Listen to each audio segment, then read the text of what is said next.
এমপিকে বহিষ্কার করা হয়েছে।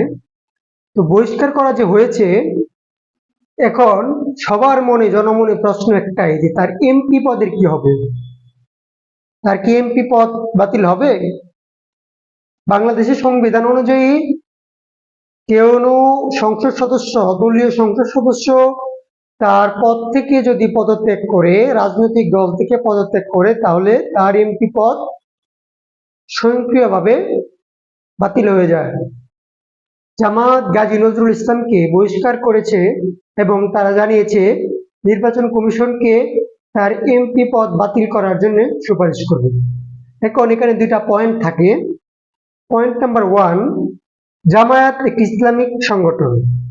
জামাত যদি ইসলামিক সংগঠন হয়, তবে তাদের এই নারী কেলেঙ্কারির বিচার কি তারা শরিয়া সম্মত করবে? পয়েন্ট 2, যদি তারা শরিয়া সম্মত এই নারী কেলেঙ্কারির বিচার না করে, তাহলে কি তারা তাদের দলের শেষের জামায়াতে ইসলামী সম্পর্কটা কি বাদ দিবে?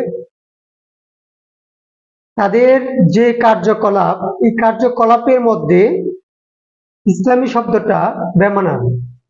শরিয়া সম্মত যদি আপনি রাখেন, তাহলে আপনাকে অবশ্যই শরিয়া মোতাবেক কাজ করতে হবে। আপনি অন্যের বেলায় শরিয়া শরিয়া বললে চিল্লাইলেন, নিজের বেলায় সেটাকে কাজে লাগালেন না, তাহলে সেটা কিভাবে হবে? আপনি আগে আপনার ঘর থেকে শুরু করেন শরিয়া, তারপর বাইরে শরিয়া আইন প্রয়োগ করবেন। কথা কি ঠিক আছে কি না, এটা জামায়াতের ভাইয়ের একটু চিন্তা করে দেখবেন। আপনারা যাদেরকে ডিপেন্ড করতে চান, তারা এই দিন শেষে আপনাদের কলঙ্ক করতে যায়। কেন? এই জবাব কি আপনাদের কাছে আছে? এখন আমরা সারা বাংলাদেশের মানুষ একটাই দিকে তাকিয়ে যে আসলে কি জামায়াত ইসলাম শরিয়া মোতাবেক ব্যবস্থা গ্রহণ করবে? আপনাদের কি মনে হয় জামায়াত কি শরিয়া মোতাবেক আইন চালু রাখবে? ওদের বিচার কি করবে তারা?